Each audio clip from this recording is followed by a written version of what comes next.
Biotechnology का next lecture है anther culture या इसे परागकोश संवर्धन भी कहते हैं। तो सबसे पहले आपको ये पता होना चाहिए कि परागकोश संवर्धन होता क्या है। ठीक है, तो इसमें हम लोग क्या करते हैं अभी, परागकोश या एंथर्स को कलेक्ट करते हैं। ठीक है, एक फ्लोरल बड से, एक पुष्प कलिका से हम लोग क्या करते हैं, परागकोशों को या एंथर्स को सेपरेट करते हैं, पृथक करते हैं। ठीक है, और इन परागकोशों को हम लोग क्या करते हैं, कृत्रिम माध्यम के ऊपर या जो आर्टिफिशियल मीडियम है उसके ऊपर इनका कल्चर करते हैं, और इससे हम लोग क्या डेवलप करते हैं, अगुणित पौधे या हैप्लॉइड प्लांट्स डेवलप करते हैं। ठीक है, और ये जो प्रोसेस है वो क्या कहलाता है, एंथर कल्चर या परागकोश संवर्धन कहलाता है। ठीक है, अब इसमें हम लोग जो फ्लोरल बड लेंगे या जो पुष्प कलिका लेंगे वो कैसी होनी चाहिए, बंद होनी चाहिए। ठीक है, जो बंद पुष्प कलिका है यानी कि क्लोज्ड फ्लोरल बड है, ठीक है, उसके अंदर जो परागकोश या एंथर्स उपस्थित होते हैं वो कैसे होते हैं, इमेच्योर होते हैं या अपरिपक्व होते हैं। ठीक है, यानी इनका अभी तक पूरी तरह से डेवलपमेंट नहीं हुआ है, इनका पूरी तरह से अभी तक विकास नहीं हुआ है। तो हमें अपरिपक्व या इमेच्योर एंथर्स या परागकोशों का कलेक्शन करना है या एकत्रण करना है। तो ये हमें जो बंद पुष्प कलिका है या क्लोज्ड फ्लोरल बड है उससे ही ये मिल सकते हैं। ठीक है, अब परागकोश के अंदर या हम कहें जो एंथर्स है उसके अंदर क्या उपस्थित होता है, लघु बीजाणु या इनको क्या बोल देते हैं, माइक्रोस्पोर्स। और ये जो माइक्रोस्पोर्स हैं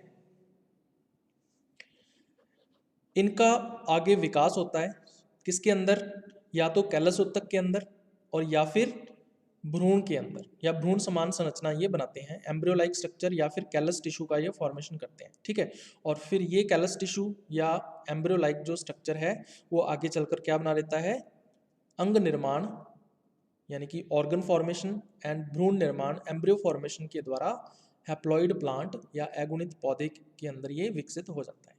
ठीक है, तो एंथर के अंदर जो लघु बीजाणु या माइक्रोस्पोर्स उपस्थित हैं वो कैसे होते हैं, अगुणित या हैप्लॉइड होते हैं।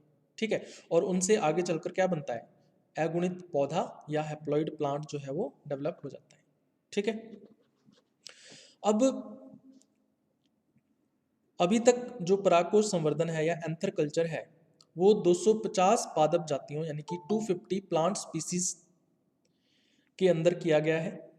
ठीक है, इनमें से भी जो सबसे कॉमन है, ठीक है, वो क्या है, 3 कुलों के पौधे हैं, है ना, यानी 3 फैमिलीज या 3 कुल ऐसे हैं जिनके पौधों में सबसे ज़्यादा एंथर कल्चर या परागकोश संवर्धन किया गया है। ठीक है, तो इनके नाम आपको ध्यान में रखने हैं, सोलेनेसी है, क्रूसीफेरी और पोएसी। ठीक है, इन तीनों फैमिलीज या तीनों कुलों के जो क्रॉप प्लांट्स हैं या फसली पौधे हैं उनमें एंथर कल्चर या परागकोश संवर्धन सबसे ज़्यादा किया गया है। ठीक है, तो ये चीज़ आपको ध्यान में रखनी है। अभी उसके बाद इसकी हिस्ट्री या इतिहास की बात कर लेते हैं। तो कुछ वैज्ञानिकों के नाम इसमें आपको ध्यान में रखने पड़ेंगे, जैसे डब्ल्यू टुलेक 1953। इसने क्या किया, अभी इसने ये बताया कि एक अनावर्त बीजी पौधा है, एक जिम्नोस्पर्म प्लांट है, जिंको बायलोबा। ठीक है, जिंको बायलोबा का नाम शायद आपने पहले सुना हो छोटी क्लासेस के अंदर। ये क्या होता है, जो बौद्ध धर्म है, ठीक है, उसका ये रिलीजियस ट्री होता है, धार्मिक वृक्ष होता है। ठीक है, जिस तरह से हिंदू धर्म है, हिंदू रिलीजन जो है उसका रिलीजियस ट्री या धार्मिक वृक्ष कौन सा है, पीपल है। ठीक है, जबकि बौद्ध धर्म का कौन सा है, जिंको बालोबा है। ऐसा माना जाता है कि इस पौधे के नीचे बैठकर जो महात्मा बुद्ध है उसने तपस्या की थी। ठीक है, तो ये चीज़ आपको जनरल नॉलेज के लिए पता होनी चाहिए। तो डब्ल्यू टुलेक ने 1953 में क्या किया, अभी इसने ये बताया कि अनावर्त बीजी पौधा जिम्नोस्पर्म प्लांट जिंको बायलोबा के मैच्योर पॉलन ग्रेन्स, इसके जो परिपक्व परागकण हैं उनको पृथक किया इस पौधे से इसने। ठीक है, और इसका संवर्धन करवाया, इसका कल्चर करवाया कृत्रिम माध्यम के ऊपर या आर्टिफिशियल मीडियम के ऊपर। ठीक है, तो उसने ये बताया कि इससे अगुणित कैलस यानी कि हैप्लॉइड कैलस का जो फॉर्मेशन है या निर्माण है वो होता है।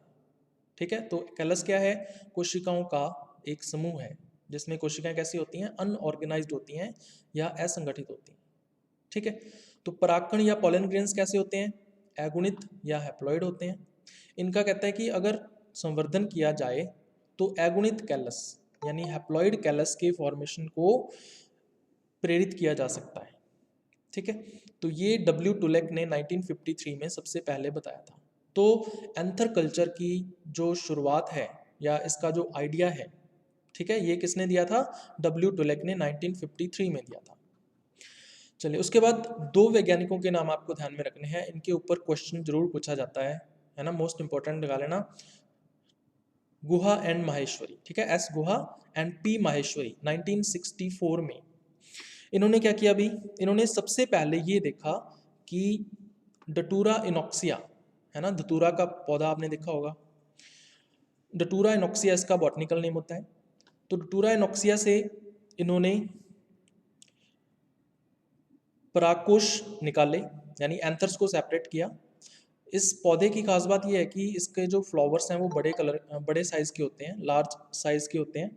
ठीक है, और इसके वाइट कलर के जो फ्लावर्स हैं उनके अंदर बड़े साइज के आपको क्या मिलेंगे, एंथर्स या परागकोश मिलेंगे। तो इन दोनों ने क्या किया, डटूरा इनॉक्सिया से परागकोशों को अलग किया और उसका संवर्धन करवाया कृत्रिम माध्यम के ऊपर। ठीक है, और इन्होंने ये बताया कि जो एंथर्स या परागकोशों के अंदर लघु बीजाणु या माइक्रोस्पोर्स होते हैं उनसे एम्ब्रियो या भ्रूण का प्रत्यक्ष विकास यानी डायरेक्ट जो डेवलपमेंट है वो होता है। ठीक है, ये किसने बताया था, S Guha and P Maheshwari. तो अब देखो, लघु बीजाणु या माइक्रोस्पोर्स कैसे होते हैं, हैप्लॉइड या एगुणित होते हैं। ठीक है, तो इनसे जो भ्रूण बनेंगे है ना, या जो एम्ब्रियो बनेंगे वो कैसे होते हैं, हैप्लॉइड होते हैं। ठीक है, तो एगुणित भ्रूण या हैप्लॉइड एम्ब्रियो का जो फॉर्मेशन है वो सबसे पहले किसने किया था, S Guha and P Maheshwari ने किया था। इस प्लांट का नाम ध्यान में रखना है, साथ में डटूरा इनॉक्सिया। इनके ऊपर क्वेश्चन जो है वो पूछा जा सकता है, इंपॉर्टेंट चीज है। उसके बाद दो वैज्ञानिक और हैं भी, जेपी बॉर्गिन एंड जेपी निश्च 1967। जेपी निश्च जो था इसने एक कृत्रिम माध्यम या आर्टिफिशियल मीडियम भी डेवलप किया था जिसको निश्च एंड निश्च मीडियम के नाम से जाना जाता है। ठीक है, तो ये चीज़ के बारे में थोड़ी सी ध्यान में रखनी है आपको। अब ये जो दो वैज्ञानिक थे इन्होंने क्या किया अभी, इन्होंने एक प्लांट है तंबाकू है ना, उसका बॉटनिकल नेम क्या होता है अभी, निकोटियाना टैपेकम। ठीक है, तो निकोटियाना टैपेकम या तंबाकू पौधे के परागकोश इन्होंने निकाले है ना, एंथर्स को सेपरेट किया और उसका संवर्धन करवाया कृत्रिम माध्यम के ऊपर या आर्टिफिशियल मीडियम के ऊपर। ठीक है, और इन्होंने पूर्ण रूप से एगुणित यानी 100% हैप्लॉइड प्लांट विकसित किए। ठीक है, तो सबसे पहले एगुणित पौधे प्राप्त किसने किए थे, बॉर्गिन एंड निश्च ने 1967 के अंदर। ठीक है, और ये कौन से प्लांट के अंदर किए गए थे, तो ये आपको ध्यान में रखना है, तंबाकू या निकोटियाना टैपेकम के अंदर। ठीक है, तो ये इंपॉर्टेंट चीज़ है, इन दोनों के बारे में आपको ध्यान में रखनी है। उसके बाद इसमें लास्ट आपको ध्यान में रखना है निज़ेकी एंड उनो 1968। ये दोनों के दोनों जापान के रहने वाले थे, तो जापानी वैज्ञानिक थे, जापानीज साइंटिस्ट थे। ठीक है, इन्होंने क्या किया अभी, सबसे पहले पादप प्रजनन के लिए यानी कि प्लांट ब्रीडिंग के लिए यानी एक प्रजनन विधि के रूप में या ब्रीडिंग मेथड के रूप में सबसे पहले क्या किया, धान की फसल में यानी कि पैडी की क्रॉप में परागकोश संवर्धन किया, एंथर कल्चर किया और अगुणित पौधे विकसित किए, हैप्लॉइड प्लांट डेवलप किए, किसके लिए, पादप प्रजनन के लिए या प्लांट ब्रीडिंग के लिए। ठीक है, और फिर इन हैप्लॉइड प्लांट्स का यूज किया गया या उपयोग किया गया, ठीक है, नई किस्म या न्यू वैरायटी को डेवलप करने के लिए। ठीक है, तो ये दो जापानीज साइंटिस्ट के नाम आपको ध्यान में रखने हैं, इनके ऊपर क्वेश्चन पूछा जा सकता है, इंपॉर्टेंट चीज़ है। तो इसकी हिस्ट्री में इतना ही था। उसके बाद इसके सिद्धांत या प्रिंसिपल की बात कर लेते हैं। तो आपको पता है जो एंथर्स हैं उनके अंदर क्या होता है, माइक्रोस्पोर्स होते हैं है ना, या मैं हिंदी में कहूँ तो जो परागकोश है उनके अंदर क्या होता है, लघु बीजाणु होते हैं। और ये जो लघु बीजाणु या माइक्रोस्पोर्स हैं ये कैसे होते हैं, हैप्लॉइड होते हैं या एगुणित होते हैं। ठीक है, अब ध्यान से देखो भी, जो लघु बीजाणु हैं या माइक्रोस्पोर्स हैं ये क्या है, एक पादप कोशिका है, ठीक है, एक प्लांट सेल है। और मैंने आपको ये पहले भी बताया है कि प्लांट सेल में एक गुण होता है जिसको बोलते हैं पूर्ण शक्तता, है ना, या इसको बोल देते हैं टोटी पोटेंसी। तो ये भी एक पादप कोशिका है, प्लांट सेल है, तो इसमें भी पूर्ण शक्तता या टोटी पोटेंसी का गुण पाया जाएगा। अब टोटी पोटेंसी क्या होता है, एक पादप कोशिका में संपूर्ण पौधे के निर्माण की क्षमता पाई जाती है, ठीक है। एक जो प्लांट सेल है वो कंप्लीट होल प्लांट यानी कि संपूर्ण पौधा जो है उसका निर्माण कर सकती है सिर्फ एक कोशिका जो है, ठीक है। ये गुण जो है सिर्फ पौधों में होता है, जंतुओं के अंदर ये गुण नहीं होता है। तो लघु बीजाणु के अंदर क्षमता है, माइक्रोस्पोर में एक कैपेबिलिटी है किसकी, पूर्ण शक्ति या टोटीपोटेंसी की। और इसी टोटीपोटेंसी के उपयोग से किसका विकास होता है भाई, पौधों का निर्माण होता है। और ये पौधे कैसे होते हैं, अगुणित या हैप्लॉइड होते हैं, ठीक है। तो ये सबसे पहला इंपॉर्टेंट पॉइंट है जो आपको इसके सिद्धांत या प्रिंसिपल के अंदर ध्यान में रखना है, ठीक है। अब जो लघु बीजाणु हैं वो कैसे होते हैं भाई, अगुणित होते हैं, ठीक है, हैप्लॉइड होते हैं माइक्रोस्पोर्स जो हैं। और माइक्रोस्पोर्स में गुणसूत्रों के फिर कितने समुच्चय होंगे, केवल एक समुच्चय होगा, क्रोमोसोम्स का केवल एक ही सेट पाया जाता है माइक्रोस्पोर्स के अंदर या लघु बीजाणुओं के अंदर, ठीक है, क्योंकि अगुणित है। जो नॉर्मल कोशिकाएं होती हैं या सेल्स होती हैं वो कैसी होती हैं, द्विगुणित होती हैं। और द्विगुणित में फिर कितने सेट्स होते हैं, कितने समुच्चय होते हैं, दो समुच्चय होते हैं या दो सेट्स होते हैं। लेकिन क्योंकि लघु बीजाणु या माइक्रोस्पोर्स हैप्लॉइड हैं, अगुणित हैं, इसलिए इनमें गुणसूत्रों का केवल एक ही समुच्चय उपस्थित होता है, ठीक है। अब लघु बीजाणु का जो काम होता है ना, जो माइक्रोस्पोर्स का मेन काम होता है वो क्या होता है भी, नर युग्मक का निर्माण करना, मेल गैमेट्स का फॉर्मेशन करना, ठीक है। और मैंने ये आपको बताया था कि जो परागकण है या पॉलन ग्रेन है उसके अंदर दो नर केंद्रक होते हैं, है ना, दो मेल न्यूक्लियाई होते हैं जो क्या करते हैं, नर युग्मकों का प्रतिनिधित्व करते हैं या मेल गैमेट्स को रिप्रेजेंट करते हैं, ठीक है। तो लघु बीजाणु का जो मुख्य काम है वो यही है, नर केंद्रकों का या नर युग्मकों का निर्माण करना, ठीक है। लेकिन जब हम परागकोश संवर्धन करते हैं या एंथर कल्चर करते हैं तो उस टाइम पर ये जो सामान्य विकास व कार्य है, ठीक है, ये जो नॉर्मल डेवलपमेंट एंड वर्क है इसका, नर युग्मक या नर केंद्रक के निर्माण का, ये रुक जाता है, ठीक है।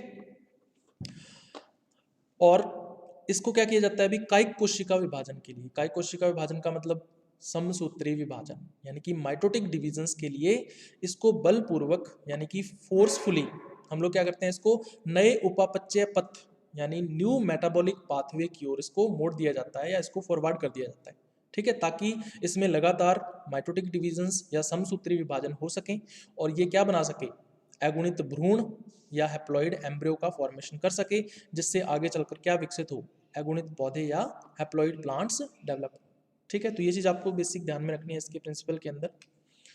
चलिए अब परागकोश संवर्धन में क्या होता है भाई, जो परागकोश के अंदर लघु बीजाणु उपस्थित हैं, है ना, जो एंथर्स के अंदर जो पॉलन ग्रेन्स उपस्थित हैं, जो माइक्रोस्पोर्स या लघु बीजाणु उपस्थित हैं, उनके वातावरण को परिवर्तित नहीं किया जाता है, उनका जो नेचुरल एनवायरनमेंट है वो वही रहेगा, ठीक है। तो नेचुरल एनवायरनमेंट या प्राकृतिक आवास व वातावरण को परिवर्तित नहीं किया जाता है। इसीलिए हम लोग परागकोश संवर्धन या एंथर कल्चर में जो माइक्रोस्पोर्स हैं या लघु बीजाणु हैं वो कहाँ रहेंगे, परागकोश के अंदर ही रहेंगे, तो वातावरण परिवर्तित नहीं होगा।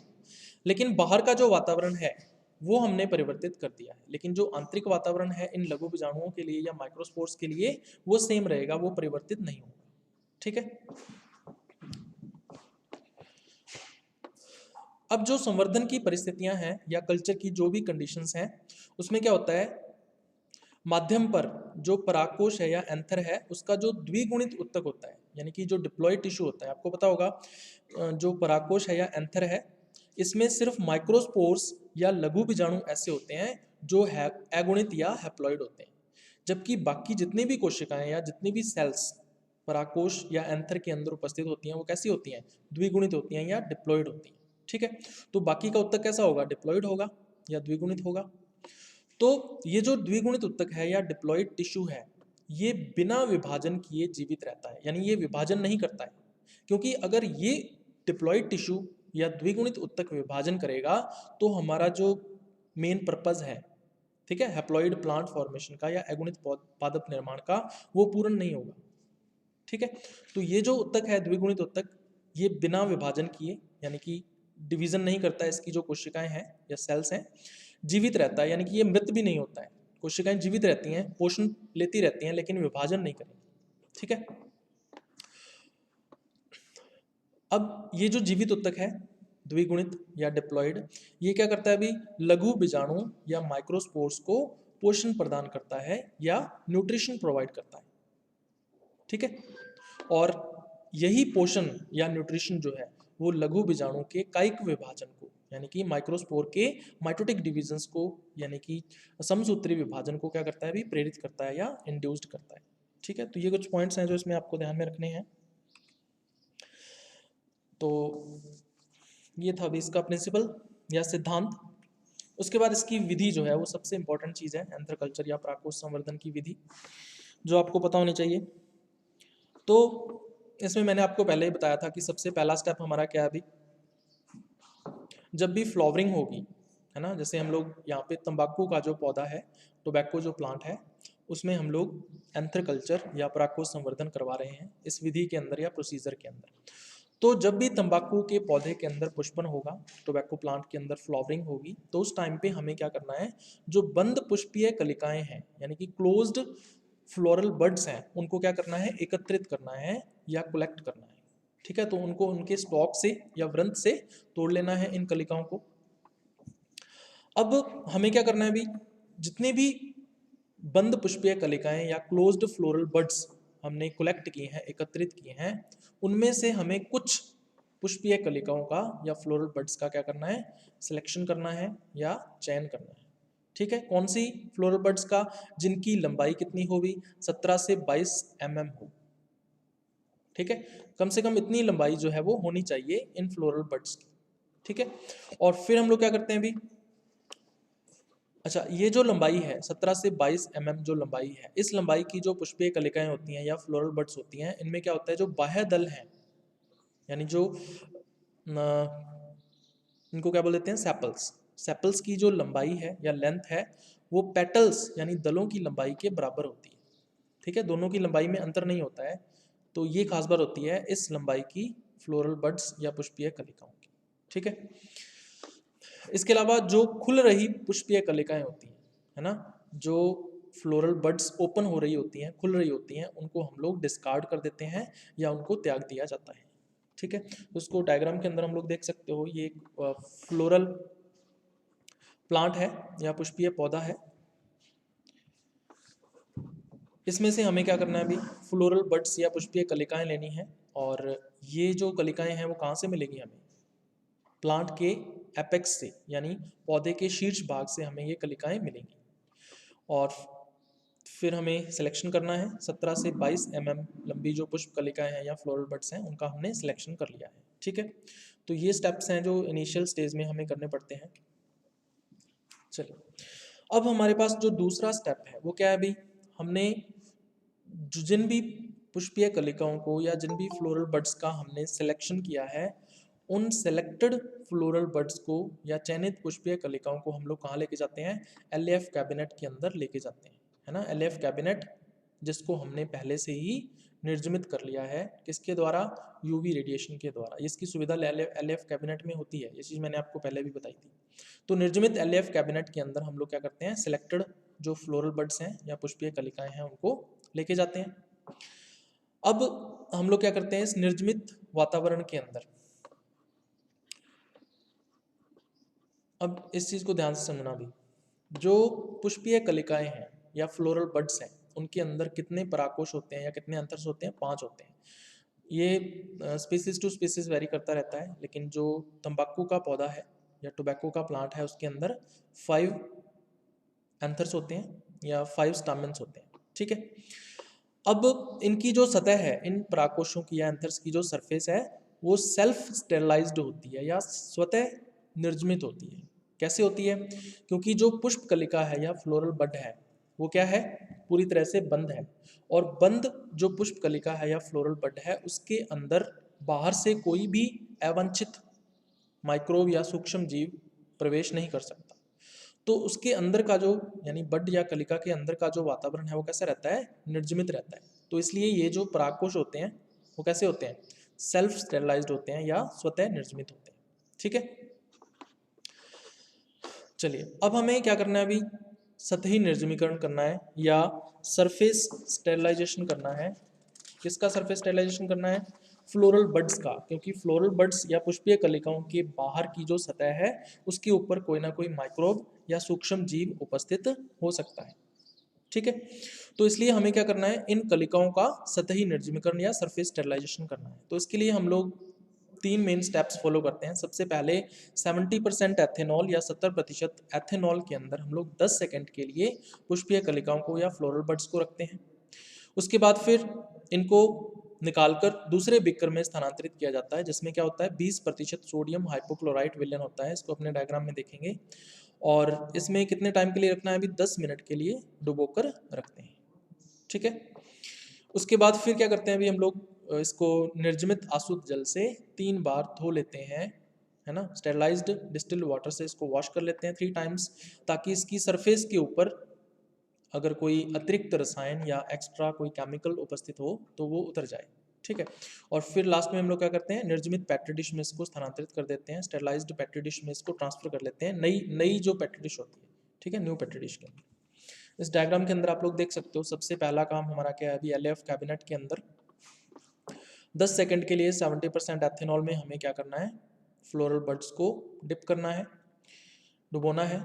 ठीक है, और फिर दूसरे स्टेप में हम लोग क्या करते हैं, 10 मिनट के लिए इसको 20% सोडियम हाइपोक्लोराइट विलयन के अंदर इन पुष्प कलिकाओं को या फ्लोरल बड्स को डुबोकर रखते हैं। ठीक है, और फिर तीसरे स्टेप में हम लोग क्या करते हैं, इसको आसुत जल से यानी कि डिस्टिल्ड वाटर से इसको वॉश कर लेते हैं 3 टाइम्स या 3 बार। ठीक है, ताकि इन पुष्प कलिकाओं की सतह के ऊपर अगर कोई एक्स्ट्रा केमिकल या रसायन, जैसे एथेनॉल हो सकता है या हाइपोक्लोराइट सॉल्यूशन हो सकता है, तो वो एक्स्ट्रा रसायन या केमिकल जो है वो उतर जाए या हट जाए। ठीक है, तो ये 3 स्टेप्स हम लोग फॉलो करते हैं इसके अंदर।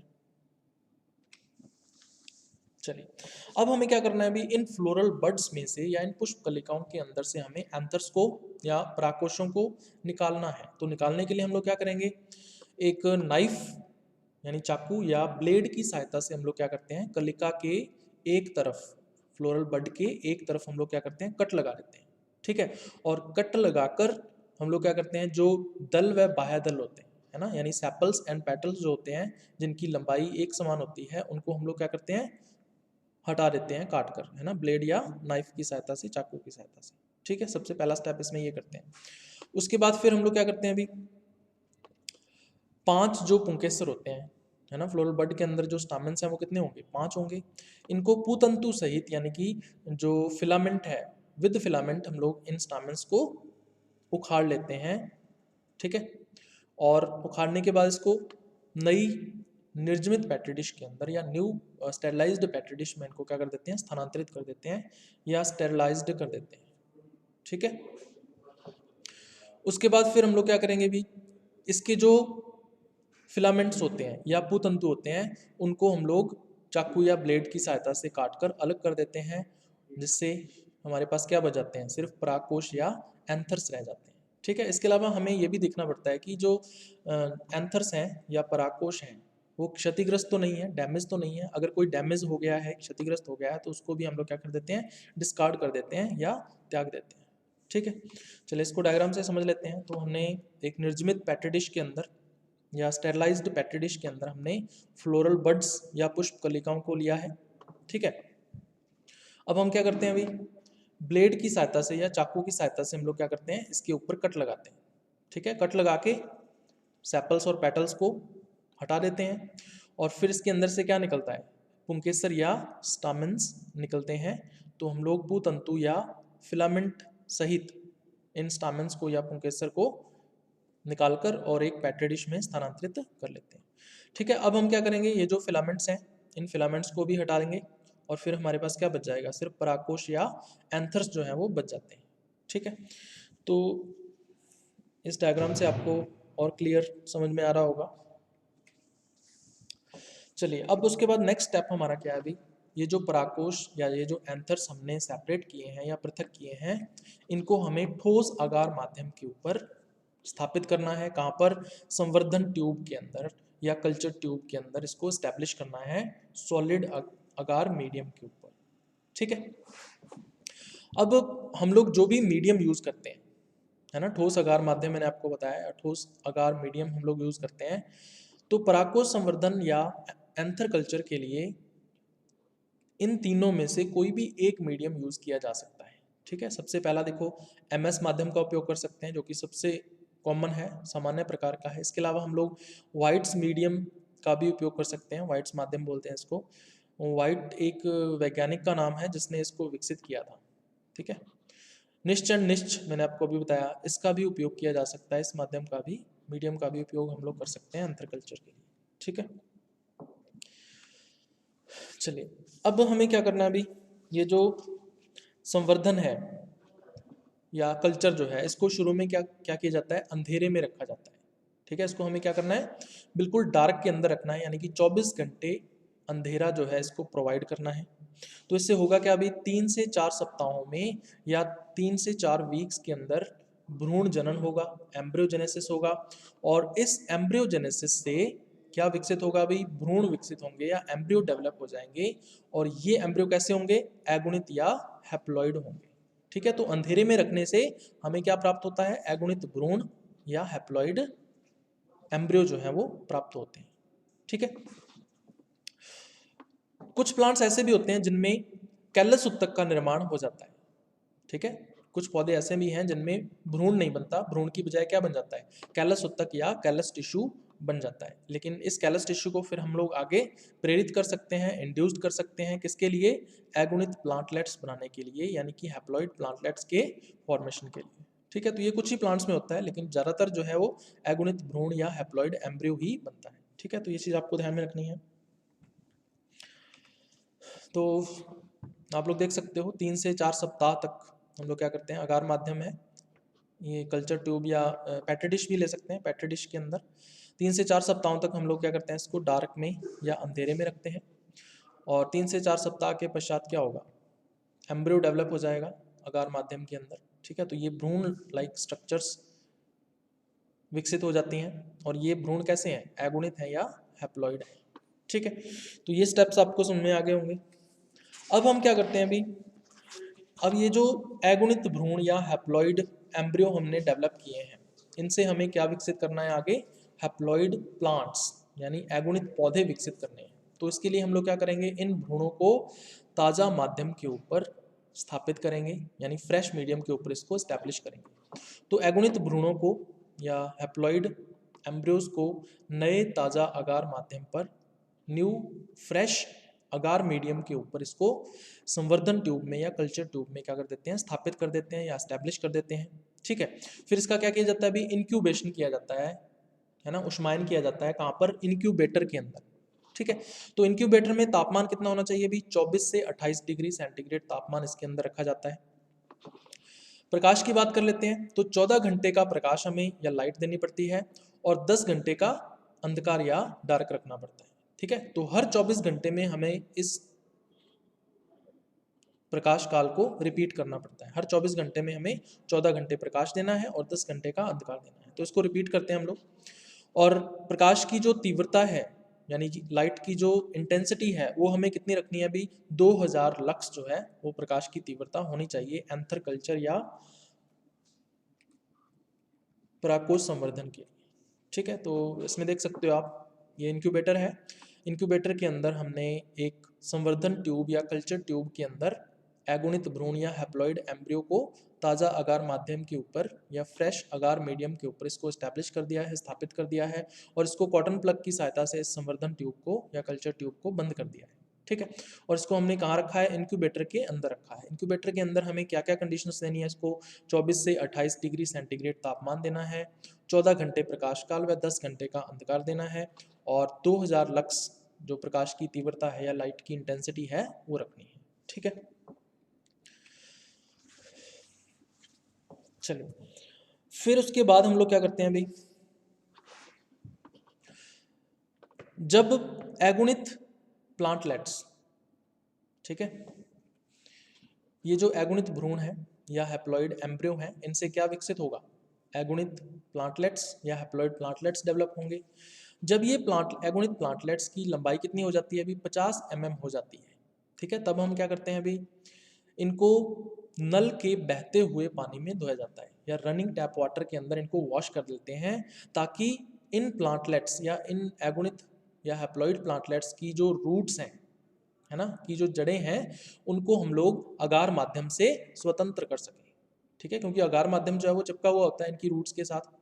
तो इसको वॉश कर लेते हैं, जिससे क्या होता है, जो अगार माध्यम है वो इनकी रूट से या जड़ों से सेपरेट हो जाता है या पृथक हो जाता है, ठीक है। अब हमारे पास नेक्स्ट स्टेप क्या है अभी, अब हम इन प्लांटलेट्स को 50 mm लंबाई के जो एगोनिक प्लांटलेट्स हैं, इनको हम लोग छोटे गमलों में या स्मॉल पॉट्स के अंदर, जिसमें हमने क्या डाल रखा है, कंपोस्ट डाल रखी है, ऑटोक्लेवित या ऑटोक्लेव्ड, ठीक है, ऑटोक्लेव्ड का मतलब उसको निर्जमित किया गया है।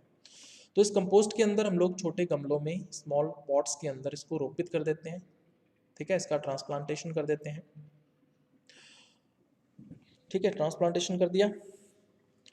अब हम क्या करेंगे भी, प्रत्येक पौधे को, है ना, प्रत्येक जो एगोनिक प्लांटलेट है या हैप्लॉइड प्लांटलेट है जिसे हमने स्मॉल पॉट के अंदर ट्रांसप्लांट किया है, उसको हम लोग कांच के बीकर से ढक देते हैं, ठीक है, यानी ग्लास बीकर से हम लोग उसको क्या कर देते हैं, कवर कर देते हैं। कवर क्यों करते हैं, ताकि जो मॉइस्चर है या नमी है वो इस कंपोस्ट से बाहर न निकल जाए, ठीक है, तो वेपोरेशन या वाष्पीकरण को रोकने के लिए, ठीक है, ताकि बीकर के अंदर या हम कहें पौधे के आसपास नमी की अवस्था जो है वो बनी रहे, ठीक है। तो इसके लिए हम लोग क्या करते हैं अभी, कांच के बीकर से या ग्लास के बीकर से हम लोग उसको कवर कर देते हैं या ढक देते हैं, ठीक है।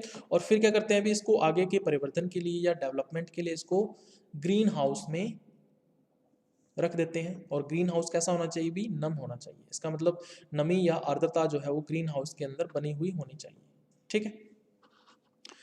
कुछ सप्ताहों के पश्चात हम लोग क्या करते हैं, फिर आफ्टर द सम वीक्स हम लोग कांच के बीकरों को हटा लेते हैं, है ना, जो कांच के हमने जो ग्लास बीकर्स रखे थे उसको रिमूव कर देते हैं। और फिर इन पौधों को हम लोग छोटे पॉट्स से, है ना, छोटे गमले जो थे या स्मॉल पॉट्स थे, इनमें से इनको निकालकर मृदा युक्त बड़े गमलों में, यानी कि ऐसे पॉट्स जिनमें हमने सॉइल डाली हुई है, उनमें इनको क्या कर देते हैं, ट्रांसप्लांट कर देते हैं या रोपित कर देते हैं, ठीक है, जहाँ पे ये जो पौधे हैं वो मैच्योर होते हैं या परिपक्व होते हैं, और फिर लास्ट में इनमें क्या होता है अभी, फ्लावरिंग या पुष्पन हो जाता है, ठीक है। तो इस डायग्राम के अंदर आप लोग देख सकते हो, तो हमने क्या किया अभी, प्लांटलेट्स डेवलप कर लिए हैं 50 mm लंबाई के अगार के अंदर, ये संवर्धन ट्यूब है। अब हमें क्या करना है अभी, इस प्लांटलेट को 50 mm प्लांटलेट को यहाँ से बाहर निकालना है और कहाँ पे लेके जाना है, tap water, running tap water के अंदर लेके जाना है, ताकि इसका जो रूट सिस्टम है या मूल तंत्र है, इसको अगार माध्यम से हम लोग क्या कर सकें, सेपरेट कर सकें या पृथक कर सकें, ठीक है। तो अगार माध्यम यहाँ से निकल जाएगा। फिर इस प्लांटलेट को हम लोग क्या करेंगे, एक गमले के अंदर या स्मॉल पॉट के अंदर, छोटे गमले के अंदर जिसमें कंपोस्ट डाल रखी है हमने, उसके अंदर इसको ट्रांसप्लांट या रोपित कर देते हैं, ठीक है।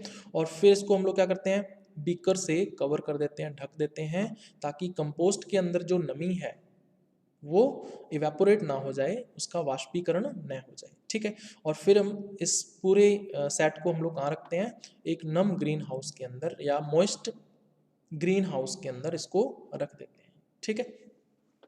और फिर कुछ सप्ताहों के पश्चात फिर हम क्या करते हैं अभी, इसको एक बड़े पॉट के अंदर या बड़े गमले के अंदर स्थानांतरित कर देते हैं, ट्रांसफर कर देते हैं, जिसके अंदर हमने क्या डाल रखा है, सॉइल डाल रखी है या मृदा डाल रखी है, ठीक है। और फिर इसमें प्लांट जो है वो डेवलप होगा, मैच्योर होगा, परिपक्व होगा, और फिर लास्ट में फ्लावरिंग करेगा या पुष्पन करेगा, ठीक है। तो ये है भी कंप्लीट प्रोसीजर या विधि एंथर कल्चर या परागकोश संवर्धन की। उसके बाद इसके हम लोग लाभ या एडवांटेजेस देखते हैं। तो एंथर कल्चर के क्या क्या लाभ हो सकते हैं अभी,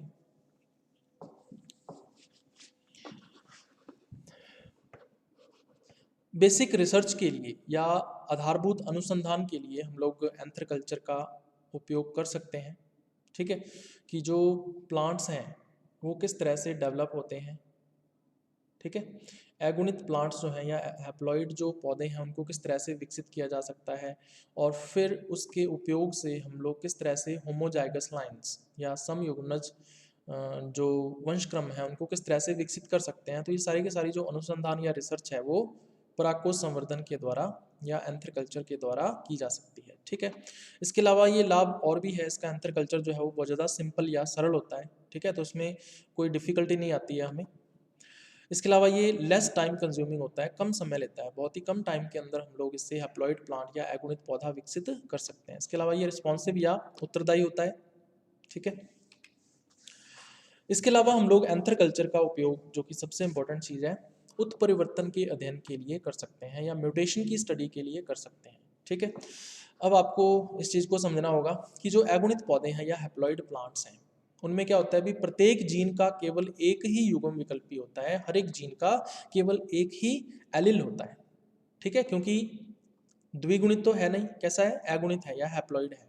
और हैप्लॉइड है तो इसका मतलब जो जीन्स हैं वो जोड़ों में नहीं होंगे, पेयर्स में नहीं होंगे। ठीक है, बल्कि कैसे होंगे, एलोन होंगे या अकेले होंगे। तो अकेले होने का मतलब क्या है कि एक युग्म विकल्पी या एक एलील जो है वो एलोन होगा।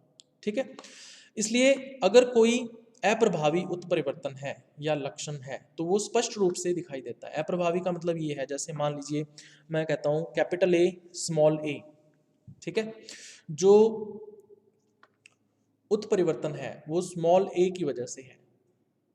ठीक है, अब स्मॉल ए जो है वो अकेला आएगा अगुणित पौधे के अंदर या हैप्लॉइड प्लांट के अंदर।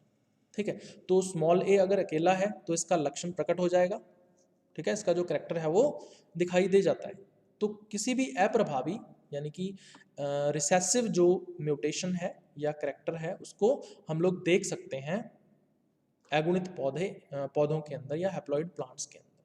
तो इस तरह से उत्परिवर्तन या म्यूटेशन को हम लोग आसानी से देख सकते हैं।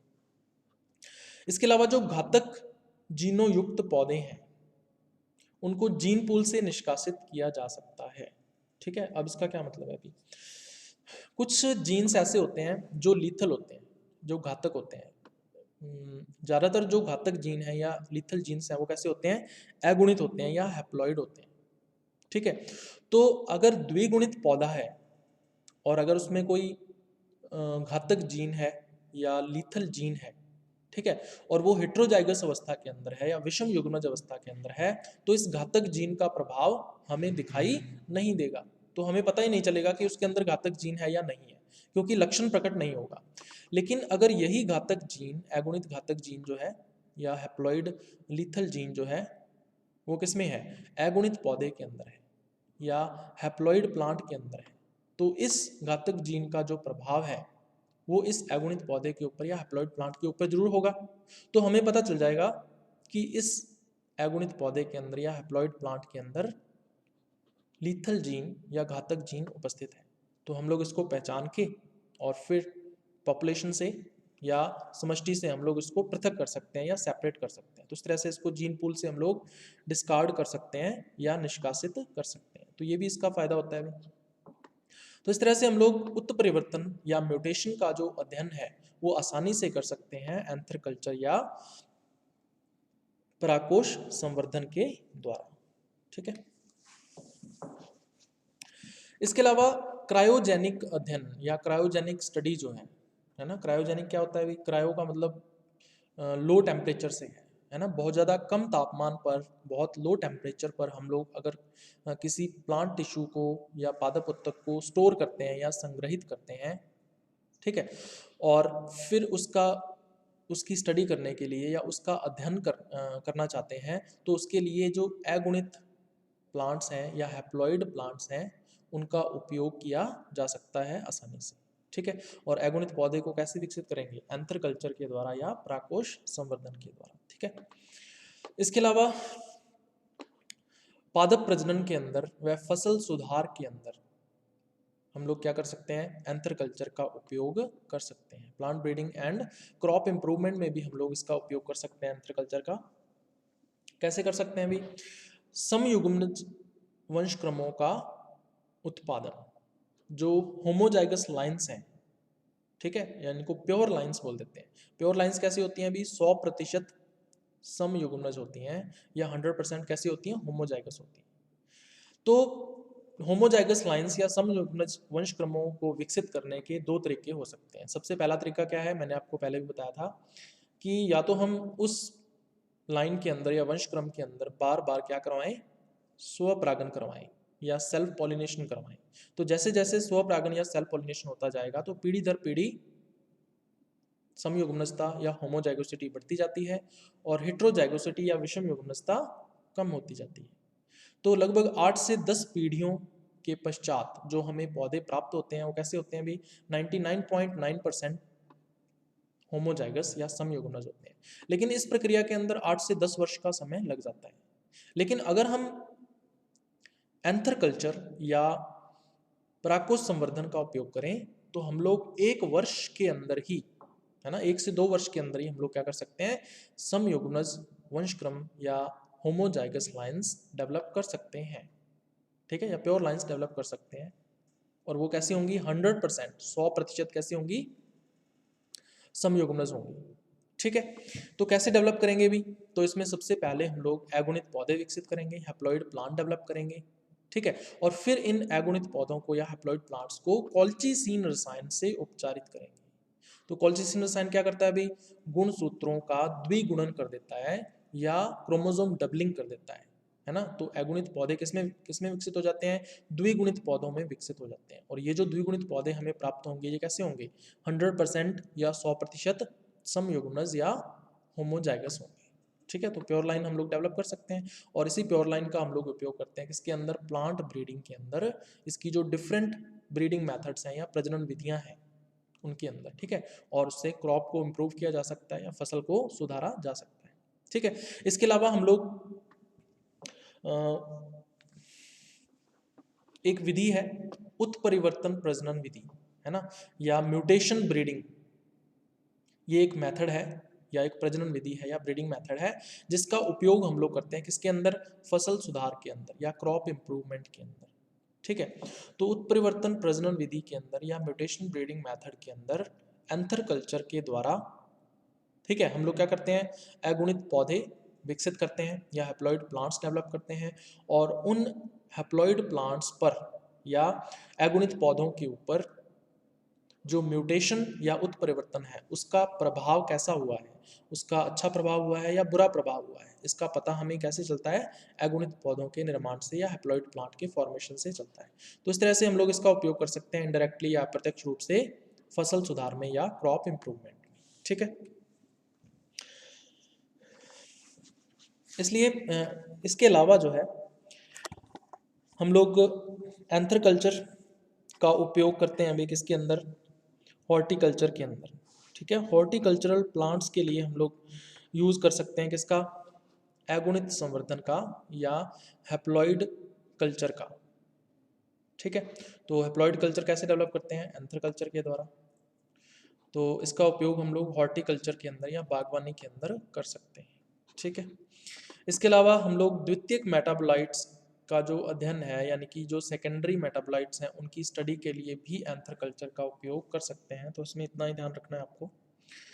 उसके बाद लास्ट टॉपिक इसका आता है अभी डिसएडवांटेजेस या हानियाँ।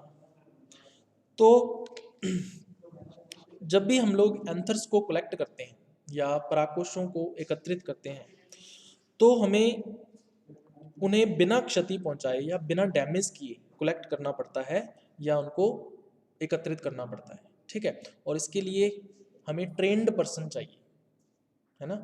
इसके लिए हमें क्या चाहिए? ऐसा पर्सन या व्यक्ति चाहिए जिसमें ऐसा कौशल, है ना, या स्किल उपस्थित हो। तो इसके लिए स्किल या कौशल की आवश्यकता होती है, तभी हम लोग एंथर्स को आसानी से बिना डैमेज किए या बिना क्षति पहुंचाए एकत्रित कर सकते हैं, ठीक है। तो सबसे पहला डिसएडवांटेज या हानि यही है। तो इसका मतलब कोई भी सामान्य पर्सन या कोई भी आम आदमी जो है वो एंथर्स को कलेक्ट नहीं कर सकता, ठीक है। तो ये सबसे पहली हानि है। दूसरा, जो धान्य फसलें होती हैं यानी कि जो सीरियल्स होती हैं, है ना, जैसे धान है, गेहूं है, जौ है, बाजरा है, ठीक है, इनको क्या बोल देते हैं, सीरियल्स या धान्य फसलें बोल देते हैं। इन फसलों के अंदर जो एंथर कल्चर है या परागकोश संवर्धन है वो सफल विधि नहीं है, ठीक है, क्योंकि वो बहुत ज़्यादा सक्सेसफुल नहीं रही है, ठीक है। तो ये चीज़ आपको ध्यान में रखनी है, तो ये भी इसका एक डिसएडवांटेज है, ये एक हानि है। इसके अलावा कहता है कि जब हम एंथर कल्चर करवाते हैं या परागकोश संवर्धन करवाते हैं तो उस टाइम पे क्या होता है, जो द्विगुणित कोशिकाएं होती हैं एंथर की या परागकोश की जो डिप्लॉइड सेल्स होती हैं वो भी समसूत्री विभाजन कर सकती हैं, वो भी क्या कर सकती हैं, माइटोसिस कर सकती हैं। तो अगर वो माइटोसिस करती हैं तो उससे क्या विकसित हो सकता है, अभी द्विगुणित कैलस या डिप्लॉइड कैलस डेवलप हो सकते हैं, ठीक है। या फिर काइमेरा का निर्माण हो सकता है, तो ये एक रिस्क रहता है। काइमेरा क्या होता है, अभी एक ऐसा प्लांट्स का या हम कह सकते हैं एक ऐसा सेल्स का ग्रुप है ना, ग्रुप ऑफ सेल्स या कोशिकाओं का एक ऐसा समूह जिसमें अगुणित व द्विगुणित दोनों प्रकार की कोशिकाएं पाई जाती हैं, क्या कहलाता है, अभी काइमेरा कहलाता है, ठीक है। तो द्विगुणित कैलस और काइमेरा ये हमारे काम के नहीं होते हैं, तो अगर ये विकसित हो जाते हैं तो हमारा जो एक्सपेरिमेंट है या जो प्रयोग है वो असफल रहता है या अनसक्सेसफुल रहता है। तो ये कुछ डिसएडवांटेजेस हैं, हानियां हैं किसकी, एंथर कल्चर या परागकोश संवर्धन की। तो ये था अभी अपना आज का लेक्चर।